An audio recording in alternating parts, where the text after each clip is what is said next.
You may solve today's hunger, but you may be killed tomorrow. But you really want to survive beyond just today, tomorrow. I have been along the coasts, the West African coast, Ghana, Gambia, Nigerian coast, and you will see plastics from Ghana, plastics from the Gambia at the coastline of Nigeria.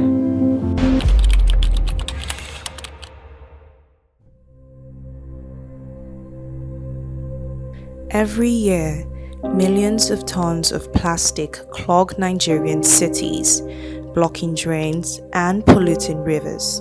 But in one corner of the capital, a quiet revolution is underway. In an era where the planet is drowning in plastic waste, the youth of Abuja are rising, not with protest, but with code, creativity, and community power. I'm so passionate about waste management and particularly separation of waste. Effort has just been to make sure that young people are brought into various ways of applying information communication technologies in different areas of life. We saw how innovative it was going to be, addressing environmental issues, especially plastic pollution, from the point of view of the youth. If you had this group of people somewhere that you know you could find out who would be able to use their ability to deal with different issues needing attention involving information communication technology, why don't you make them see how to bring that into the issue of plastics? Led by Digital Pairs International and supported by the GEF Small Grants Programme, Nigerian youths are tackling plastic pollution not just with tech, but with tenacity. They're building apps and inspiring a cultural shift towards responsibility, starting with simple habits. We are here at Idu dump sites where we are learning lots of stuff. So we also got carried away by some other things we saw which pained us like to heart. Plastic is not merely litter, but a significant climate concern. In 2019, plastics were responsible for 1.8 billion tons of greenhouse gas emissions, accounting for 3.4% of global emission. If current production trends continue, emissions from plastics could reach 6.78 gigatons by 2050, which is roughly equivalent to the combined annual emissions of over 1.5 billion cars. And for context, that's more than all the cars currently on Earth. So now we're coming home on the matters of plastics. Plastics, as you know, very ubiquitous, everywhere in the world. So when something is that common and that available, one of the things you will need to think about is, how are you managing it? If they were more expensive, hey, talk about diamond. You hardly will see it around. To tackle plastic waste and awaken the spirit of innovation, Digital Pairs International launched a tech competition unlike any other.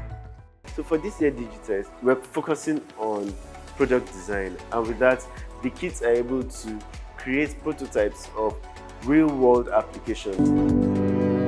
The growth in information technology globally is with children. Team 1 members have come up with a project of converting waste plastics into low-carbon blocks using simple methods. What they did was that they used plastics to make furniture, to make stools, to make sofa of this nature, to make a table that you can eat on. They made different kinds of things, household things. Other ones that are not that tangible are the apps that young people now started to develop also, that will make the management of the movement of the waste become easier.